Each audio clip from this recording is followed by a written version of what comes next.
So with this wood chopper, I made a little modification.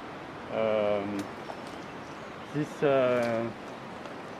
part was higher and thinner. So sometimes with a wood chop, it was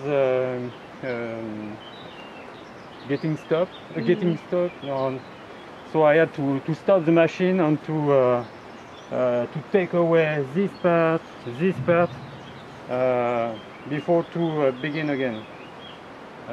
So for me it's useful to have this higher, because I don't have to put chopper wood into a truck higher, and it's working perfectly like that.